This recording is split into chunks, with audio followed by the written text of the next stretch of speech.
Hello, everyone. Welcome to our session, which is Thinking Holistically about Place-Based Communities, Exploring the Spectrum of Community Psychologist Roles. My name is Lina Bailey. I am an advanced student at National Louis University and with the City of Chicago. Joining us, we have Dan Cooper, Davida Francis, Tiffany Jimenez, Brad Olson, and Deidra Somerville. And they'll introduce themselves as we proceed with our presentation. Thank you for joining us. Hello, everyone. Welcome. My name is Tiffany Jimenez. I'm an associate professor at National Louis University for the Community Psychology doctoral program. And I wanted to first start off acknowledging the land that Chicago is based on. So we acknowledge that we're in the Chicago area of Illinois, United States, which places us within the lines of the traditional homelands of many Native American tribes, such as the Miami, Ho-Chunk, Menominee, Sac, and Fox tribes. We believe that to recognize the land is an expression of gratitude and that appreciation to those whose territory we reside on, and a way of honoring the indigenous people who have been living and working on the land from time immemorial. So with that, I wanted to just, I think we've given you a little bit of the context already, just showing you a little bit of what Chicago looks like over different points in history, but to also position our symposium within the context out of which this project developed, I want to first describe for you a bit about how we have connected and the educational institutional context out of which we've come from. So National Louis University is a private nonprofit university located in the heart of downtown Chicago with satellites in different areas of the region. But we are a designated community engaged institution, indicating an intentional collaboration between university and the larger geographic and social communities for mutually beneficial exchange of knowledge and resources in the context of partnership and reciprocity. So this refers to local, regional, state, national, and global community. Oh, the slide should be back further. So what else would I say? So the group of us here today have connected through the Community Psychology PhD program. There's several characteristics about the Community Psych program that shapes the nature of the work we will talk about here today. You could back it up a couple more slides, Lina. So the students that come to National Louis are master's level adult learners coming from multiple disciplinary backgrounds. They're from often Chicago and stay in Chicago. However, given the context of the pandemic, we've also opened up to students around the globe this year. So the dynamics of our student body is shifting. The program has a commitment to addressing systemic oppression, working with communities most affected by such history and structures. Our goal is to support students at all levels, emotional, social, cultural, professionally. Our faculty structure we function as teams with multiple experiences and methodological expertise, but work collaboratively for what the student is most interested in. Our program emphasizes collaborative and co-learning relationships among faculty, students, and other community partners, including ongoing student-informed program development over time. Our pedagogical approach focuses on methods and values, and we create mutually cooperative, community-driven research and action projects. And I think that's what you're going to see a bit of here today, which is why I'm explaining some of this context. We acknowledge that this work we discussed today is an effort in development. We are connecting to ensure we're leading with intention and action. And we're works in progress, critically reflecting on our processes over time. These conferences and other scholarship outlets are useful for spaces for us to reflect on our work and to build moving forward. So I have a slide with the circle slide that's got all this pie pieces. I don't know if you see that one, Delina. But I wanted to show you that just to demonstrate the diversity of the kinds of work our students are engaged in. Again, the students come with the projects that they're most interested in, the topics and issues they're most interested in changing about their community or addressing in some way.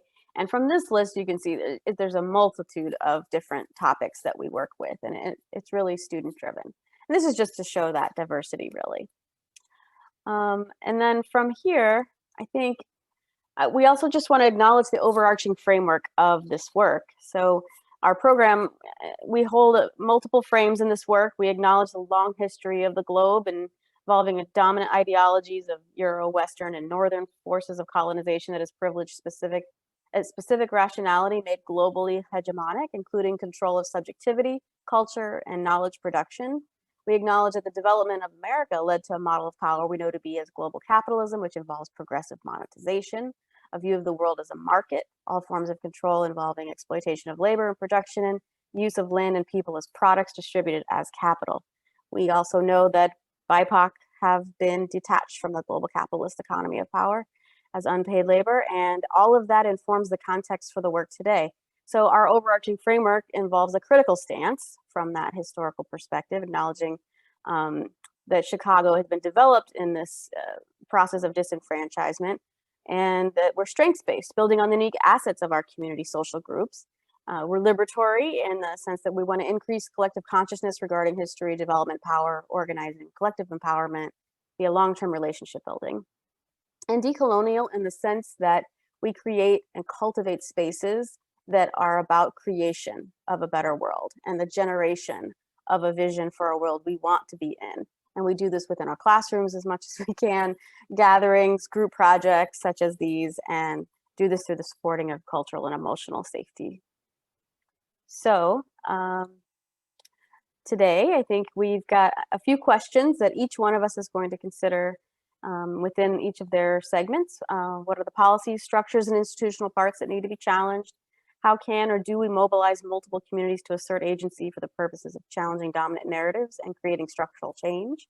And what do our roles look and act like in these different community area spaces? And how is community psychology praxis experienced within this purpose of this context?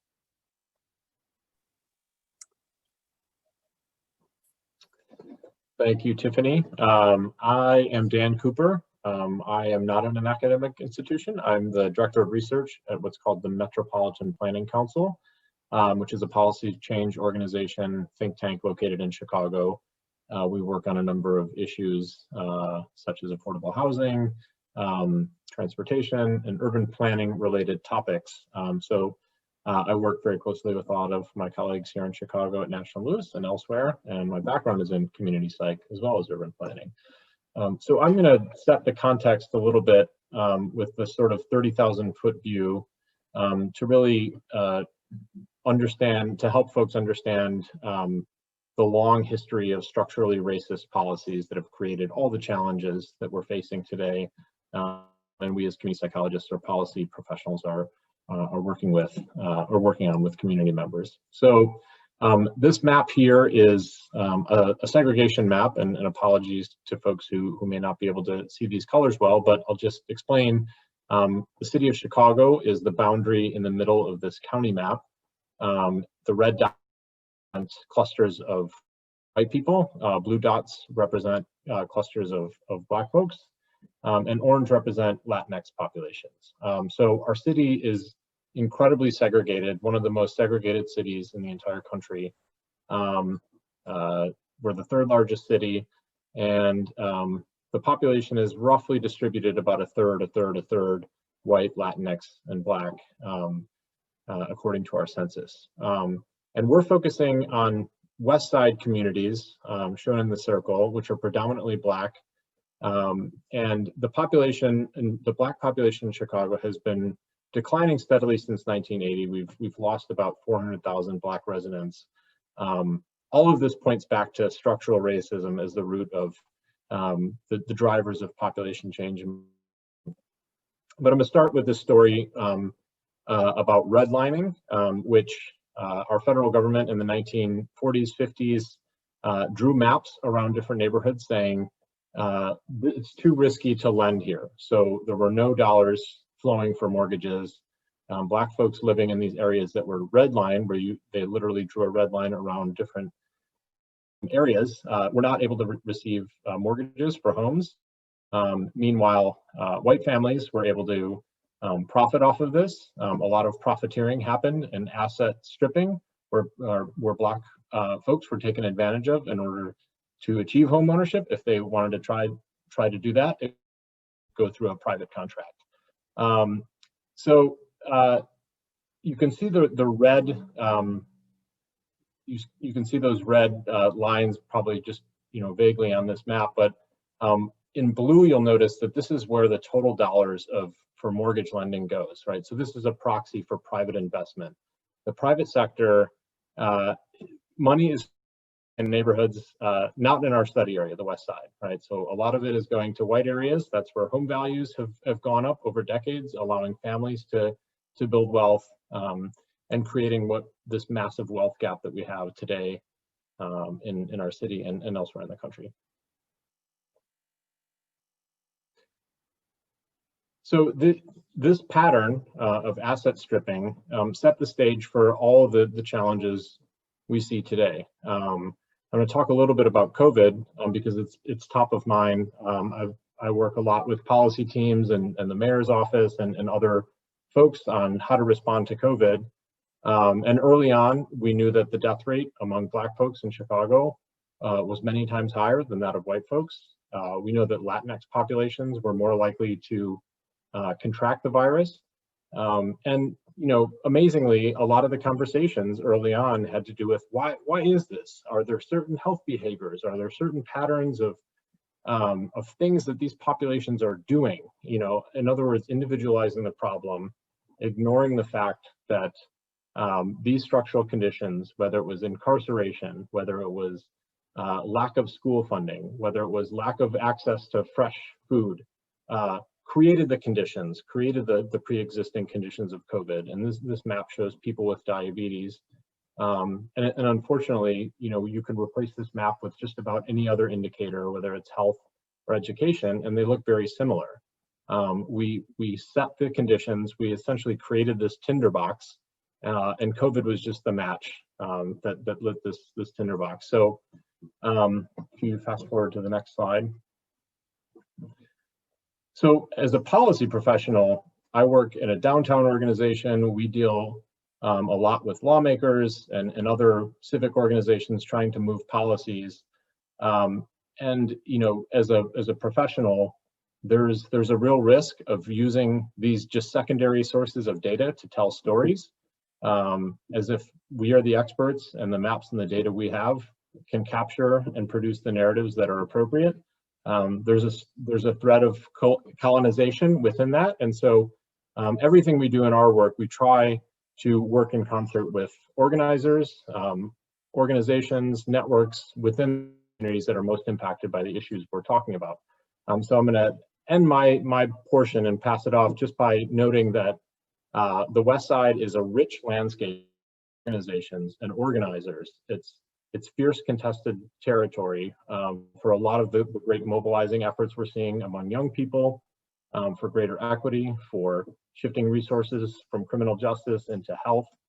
And so some of my partners on this are going to talk about how community psychologists on the ground are working with some of these organizations. And myself as a community psychologist working in a policy space, it's all about making sure I'm not just co-opting the stories, the narratives, the data about the communities I'm talking about. There's a fierce resistance in this city to more research.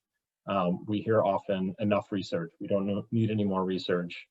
It isn't even necessarily no research about us without us. It's often we don't need research. We know what we need. We need resources. And so one of the things I've been working on is how do we build a movement within philanthropy, within the private and public sector, to understand where our investments are going and to get people to pledge to distribute them, not to downtown organizations like mine, but out into the communities where my colleagues are working. So I'll stop there and pass on to Deidra, or Lina, sorry. Okay, I'm going to be covering the macro systems, influencing dynamics and funding systems, capital investments within the city of Chicago and pertaining to the area we're covering for the west side of Chicago. So the picture that you see here is the Juvenile Detention Center. The Juvenile Detention Center is located on the west side of Chicago. It is the first one in the nation and the largest one in the nation. It was founded in 1899, Currently, it holds 500 youth between the ages of 10 to 16. The governor recently have made changes where no one under the age of 13 will now reside in the juvenile detention center. However, that does not make it better. We're, criminalizing and locking up youth. Majority of these youth are inside due to nonviolent crimes, or they're in the process of transitioning into housing or foster care. So it's also mixed populations of those with violent crimes, nonviolent crimes, and those in need of housing. The education that's provided in there, while a youth might be in the juvenile detention center, those credits often do not get transferred to public schools when they are released, and those that are in solitary confinement do not receive education at all. So the dropout rate is pretty high. Only about a third graduate high school, and the recidivism is 55%. So I want to go over the City of Chicago's budget of 2020. So in 2020, the City of Chicago budget for the police department, they allocated $1.2 billion. And then the juvenile detention center that we spoke about, the funding in there is a mixture of funding from our state, county government as well. And it's $187,000 per person. And as I mentioned before, it's 500 youth, so that totals $93.5 million a year. The funding that the City of Chicago also has available for workforce, because we know that majority of these youth come from households that lack employment, is $11 million. Human services, which includes rental assistance, shelter placement, that's $14 million. Behavioral health, for youth is $13 million, and violence prevention programs for youth, such as after-school programs, $8 million, as well as other youth services, after-school programs, and for those that do not have a history of criminal background is $54 million. So if you add it up yourself, you see that we are funding to incarcerate more than to build the community and the individuals and the families. So my role as, like I said, I work for the City of Chicago, but as a community psychologist, is to make sure that those that need services have accessibility to the services. When I'm invited to the table, I make sure the funding table, I make sure that I'm bringing in the community's voices and the people's voices while decision making is being made, because they're not welcome to the table. So as I am out in the communities, I make sure I bring those voices to the table, as well as holding those that are making the funding decisions accountable.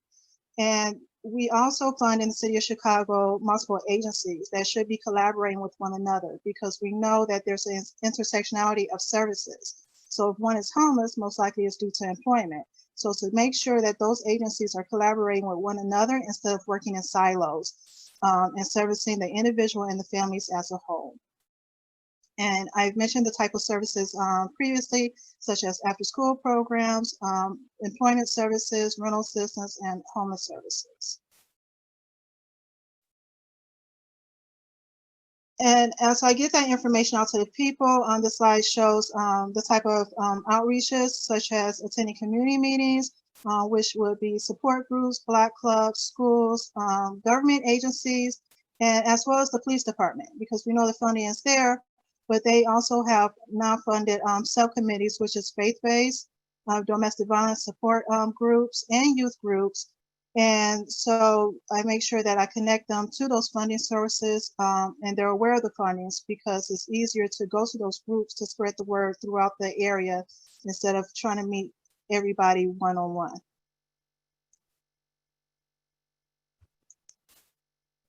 I'm now going to pass on to Deidra Somerville. Thank you, Davida. I'm sorry, thank you, Delina. So I'm getting you guys confused too. This is as bad as Dan, sorry about that.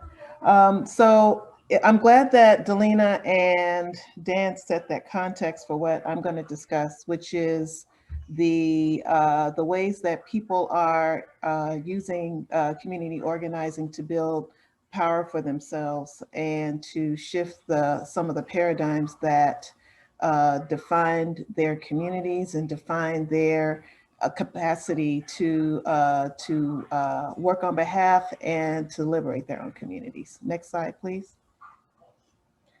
So I wanted to start out by talking about the different settings that that community organizing and activist work happen within.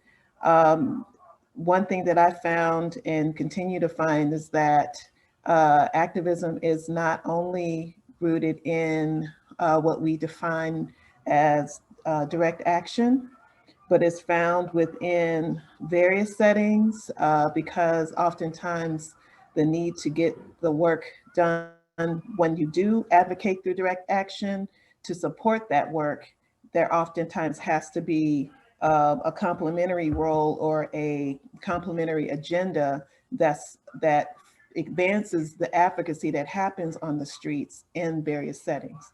And this has been going on for a very, very long time. This goes back to the work that was done from the 1920s and 40s when many community members came from the South and brought many institutions with them to the West Side that served as bases for organizing and retooling the communities that came either in the first or the second waves of the Great Migration. So these institutions and these ways of organizing in terms of Chicago-based style politics are really rooted in Southern traditions and Southern ways of indigenous practice and knowledge that are applied through a community organizing lens.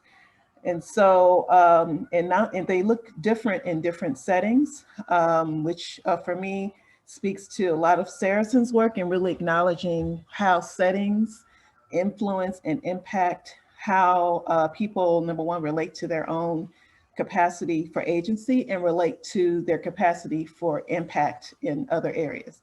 So in nonprofit settings, you see a lot of planning and development work. So there's a planning council that's been very active for many years in North London, which is one of the community areas on the West Side where I've conducted research and worked with communities in that space. And these planning groups oftentimes bring in either a few people or people who they feel they want to have at the table or actually have to have at the table because they have so much notoriety in the community. So these nonprofit settings oftentimes tokenize Black maternal activists who are present. And so what these women have to do is to use that platform to advance as much of their agenda as they can. And also and what ends up happening though in that setting that compromises their work is that they have to supplant their own intentions and their own organizing work. So that's one of the drawbacks to nonprofit settings, but oftentimes they can work through some of the questions and issues that they have from their communities, their neighborhoods, their churches, and different places, and bring those to the table. But they're oftentimes, if they don't fit squarely within a planning organization's agenda or within a larger philanthropic agenda, they might not be wholly recognized or addressed. So another nonprofit setting that has also had a little more independence are the women-led associations that have always worked on community organizing and used in advancing community initiatives, either at the neighborhood level, whether it be needing a street light on a dark street, speed bumps, or it could be advocating for access to free food. So it's a range of issues that come up with that. Church settings have been served as a long storied and present means by which people do organizing. On the West Side, churches played a very prominent role historically in establishing people in terms of housing, access to food, establishing people in terms of social activity. There's a lot of historical work around that that Frank Cherry did that talked about that on the West Side. So churches and spiritual leaders still do play a role and do use their church in ways that support some community organizing work and advocacy. There is oftentimes a lot of connections between the church settings and the nonprofit settings. So there's oftentimes a lot of connection there, but there are also some churches that aren't necessarily aligned with nonprofits because of the either lack of distrust or lack of history with them. But those settings still do play a role in terms of organizing and advocacy. And also I want to lift up neighborhood settings because those settings oftentimes are a place where a lot of intergenerational messaging around community-based beliefs around organizing and indigenous knowledge that supports organizing work is actually seeded and grown and can affect how those in nonprofit and church settings show up. And another thing in neighborhood settings is that the mutual aid movement, which has always been a part of historical organizing, has really taken on a prominent role as a part of this response to the pandemic in Chicago. And it has proliferated in such a way that it has disrupted a lot of the traditional ways that nonprofits have served as in a colonizing role in some ways with nonprofit, with organizing groups, and they have actually found ways to coalesce in different ways that don't require nonprofits to intercede on their own behalf. And so they have been a way for communities to take power back and to reclaim mutual aid within the way it's meant to be developed and designed, which is that all community members participate in a form of mutual respect and reciprocity. So in terms of the ways that CP roles show up in terms of organizing work, again, I mentioned the settings here. In these settings, there's settings that are supported through indigenous structures, and then those that are supported through right power structures. So the indigenous structures oftentimes are characterized through less hierarchical and less centered on money and more centered on resources and resource distribution. They're also centered more on ways that people can feel mentored, ways that people can feel that they're receiving mentoring or giving mentoring, being messengers and passing on the knowledge that can support activists who are coming up in the next generation. That is also a very much active part of how particularly Black women organize on the West Side. And also ways that, as I mentioned, in terms of this orientation to the indigenous structures, they oftentimes show up as what they call being on assignment, which is basically saying, you know, I know my purpose and I'm staying in my purpose in this role. And as I feel either God has ordained me to be in this purpose or that I've received this understanding through those who mentor and support me. And also as a bridge leader, making sure that their role in community connects anyone who is out marginalized to power have access to power. So Black maternal activists serve themselves as bridges to power for those who are marginalized from it. So while dealing with white power structure, okay, well, yeah, she switched my, she switched my slide. So, so the white power structures, those, as I mentioned before, oftentimes marginalize Black women's roles and agendas. And oftentimes they silo, they're siloed from each other and they're not networked as well as the indigenous structures are.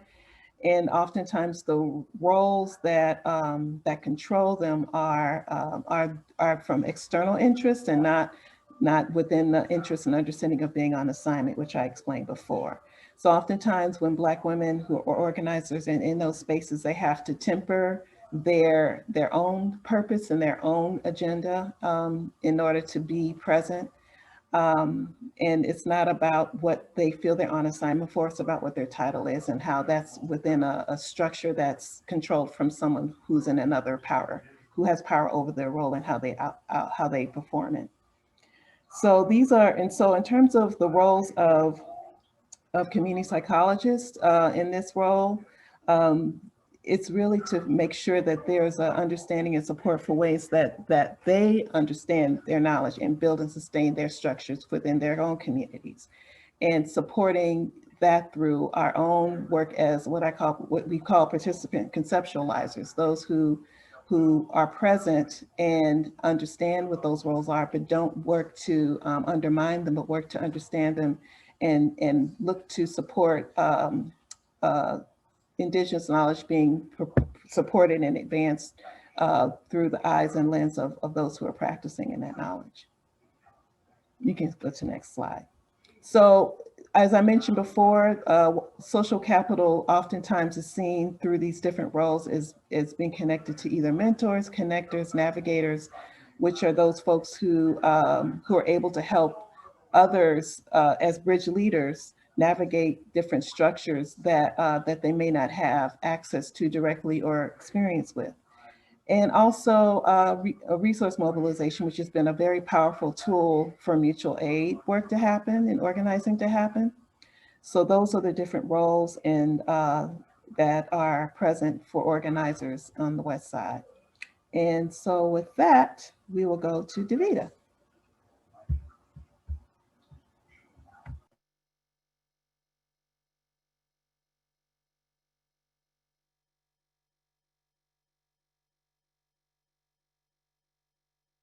Davida, we can't hear you.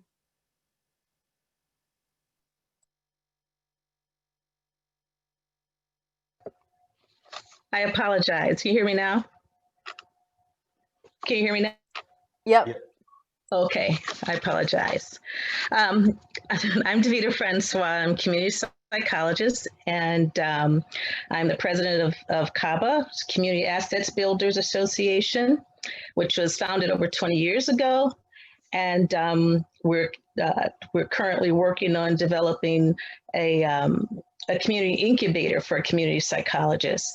But when CABA was started, the mission is to identify and strategically utilize all available resources that respects, engages, and complements the spirit and culture of every community, and to capture the essence of every community's assets, building upon and bringing these local gems into global focus.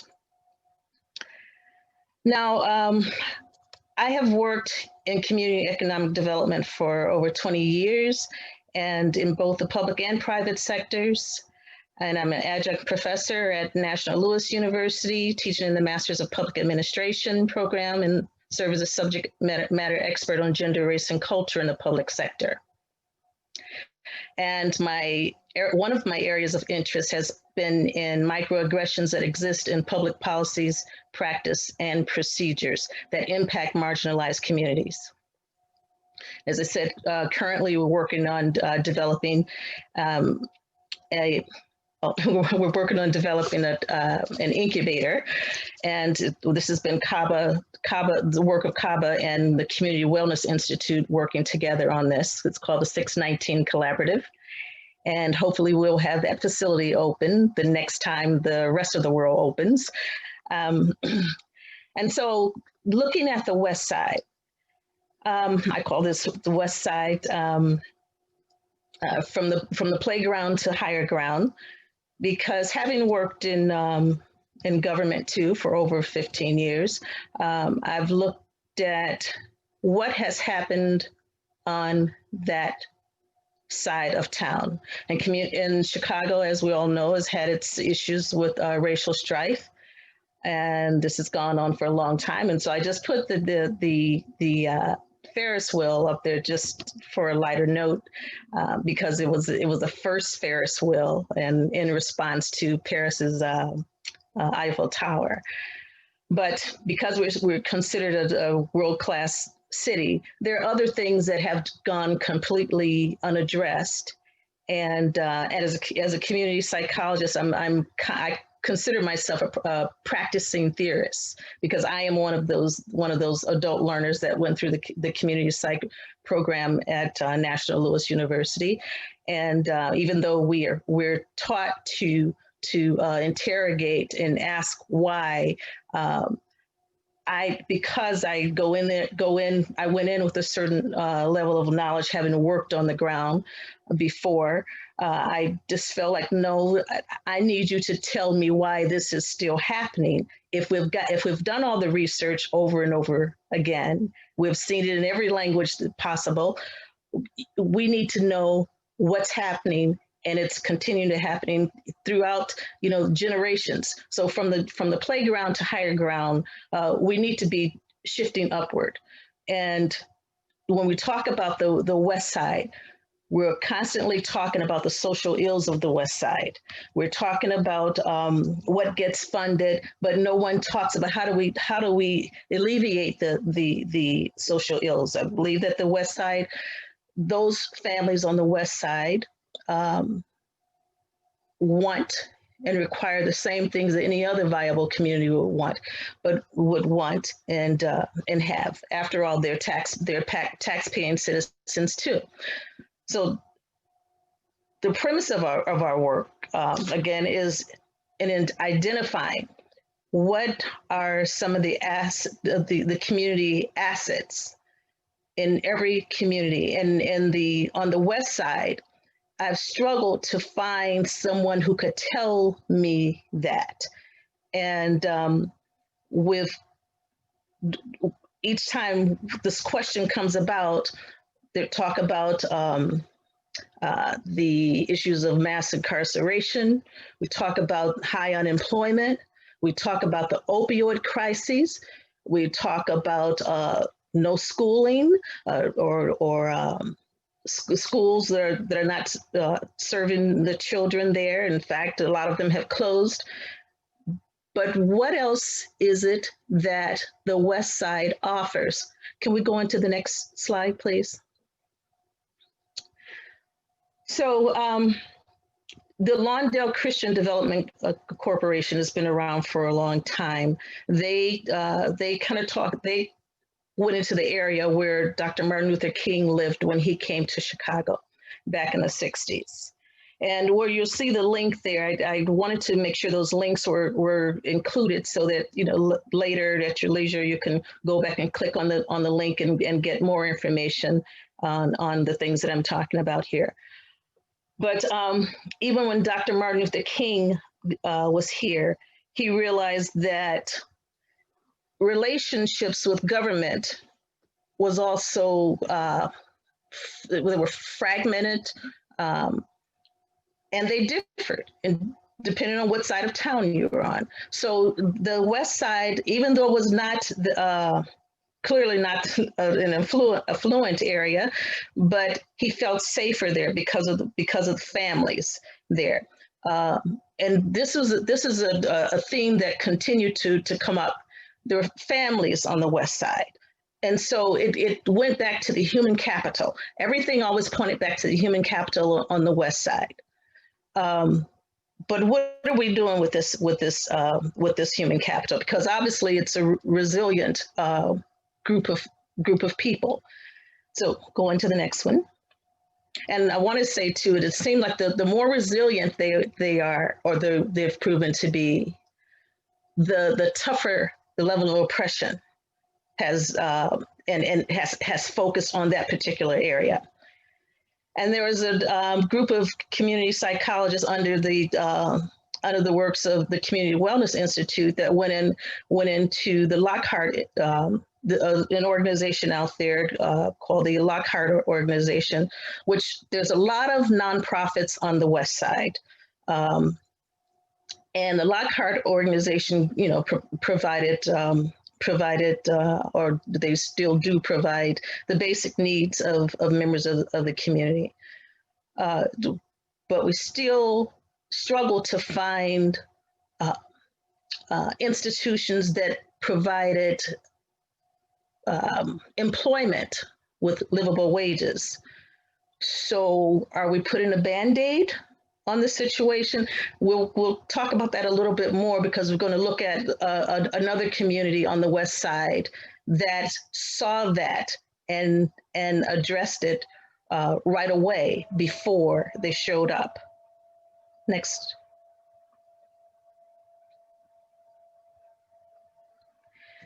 Here's one of the areas on the west side where again, no resources showed up until a larger institution decided that it wanted to expand its boundaries. And there in that area, we had a situation, I guess you call it a situation, where you had children who were, they were vulnerable to the criminal justice system. And even children in those communities are aware of how vulnerable they are. And if you've heard of the Central Park 5 in New York, we had the Rossetti 4 here in Chicago.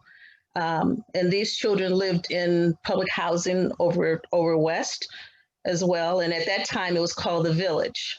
But now that the university has expanded into that area, and pretty much most of those homes are all gone now, it's now called University Village.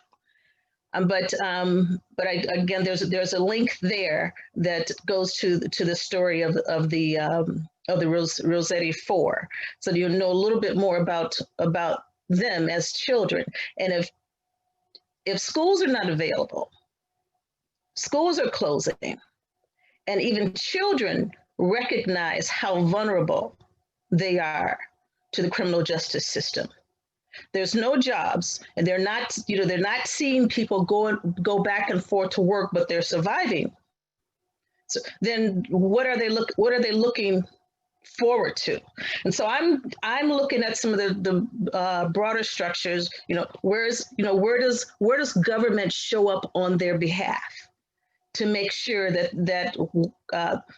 the West Side communities is seeing the same thing that other communities are? Why does it have to take an institution to decide to expand its boundaries for government to finally decide that there needs to be something else there? Go ahead, sorry. So when I say stakeholders recognition of colonization as a well-dressed cousin gentrification. And when you look at, when you look at the definitions of colonization and gentrification, they don't differ much at all. And so we have to be mindful of that. And Dan earlier talked about the research pretty much, can mirror colonization. And so we have to be very careful about how even our research is approached. And those of us who are, like myself, practicing theorists, we tend to ask the questions that you'll never see when you pull some of the research off of government shelves. You'll never see it, but you can see the results of the information that's clearly missing. So, when we talk about, if you go back to that,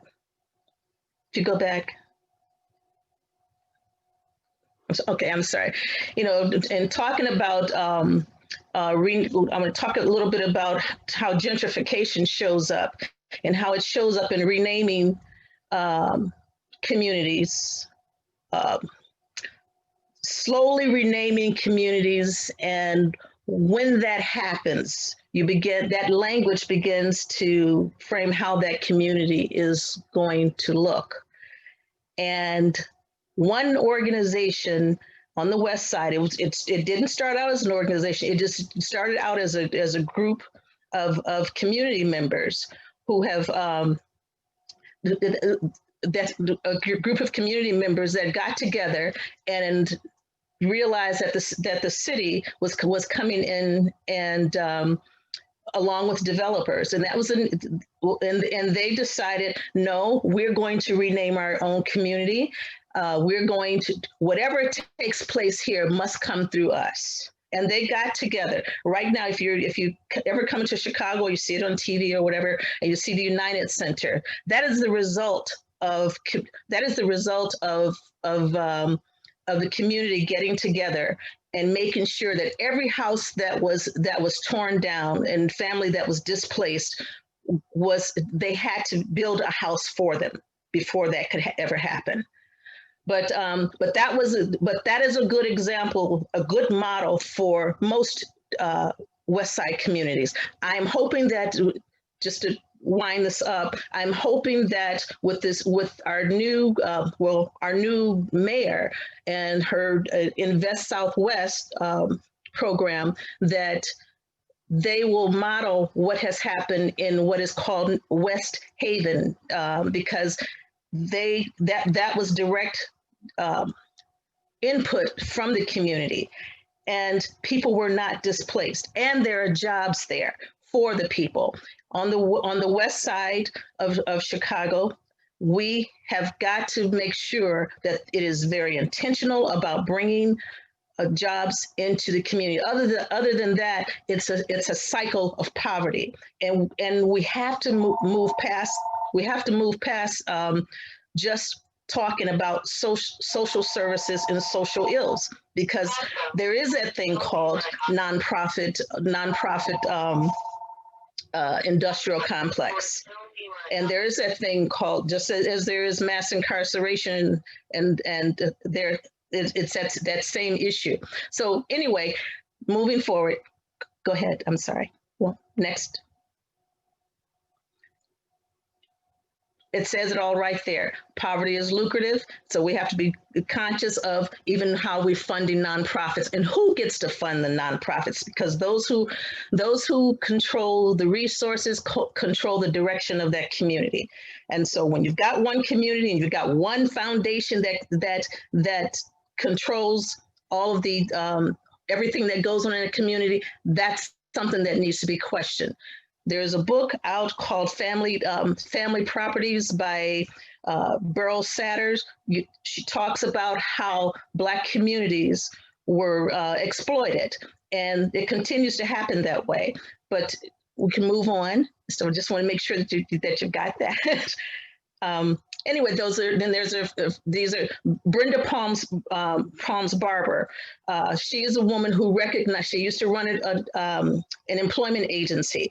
She recognized that most of the people on the West Side had some sort of criminal background history. So rather than continuing in that same vein of saying we're going to train, she created what we call, I think it's called the Beehive, and so now all of those people that have come through her program actually work for the Beehive, and they ship bee honey products all over the world. So, but she recognized what the problem was. You can't keep feeding the same problem. You have to give people jobs, and then you can begin to change the dynamics of what happens in that community. Thank you, Deidra. Thank you, Deidra. I also want to give Dr. Brad Olson time to introduce himself. Brad, do you want to go ahead and do an introduction? Oh, sure. I see we're running really low on time, but I'll just be really quick at it. But I appreciate all of you panelists really piecing together from an interdisciplinary perspective all of these different aspects, all these different, honest about the critiques and difficulties, but really looking at the strengths of the West Side of Chicago. And so David, I'm sorry, Deidra mentioned earlier Seymour Saracen and his idea of looking at whole settings, and I think we need to do more of this as community psychologists. He also said that too often we focus on these narrow areas like substance abuse problems and all sorts of different challenges. But he says that the reason we have community psychology and the reason we put community before psychology is because we need to focus on whole communities, and we need to understand them in the full. And so just want to thank all of the panelists for giving us these different views of the west side of Chicago, which is just such an important place in the world. And with that, I don't know if we had any questions. I don't know if we have time, but any questions? Maybe time for one.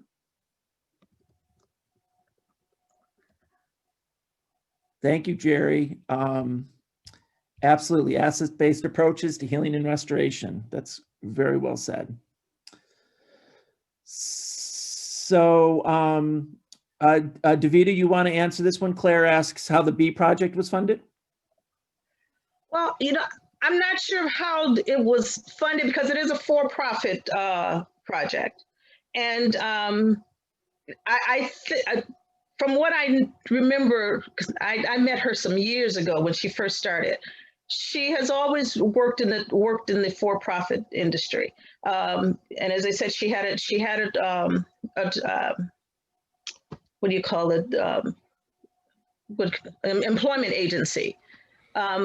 But I realized that, I guess she realized that she needed to pivot and do something different.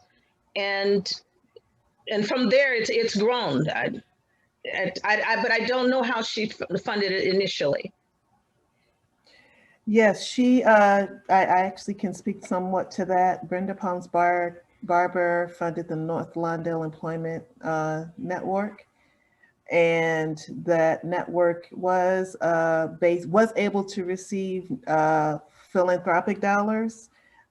She actually received support from philanthropy to do much of the work that she has done.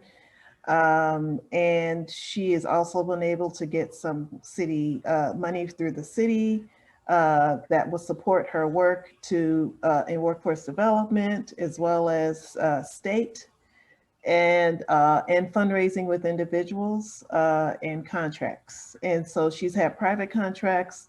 She has, as Deidra mentioned, she has B-Love is, you can go to Whole Foods pretty much anywhere in the continental United States and potentially other places outside and find B-Love products. So if you see B-Love products, that is a product of Black men and Latino men too, I believe also, who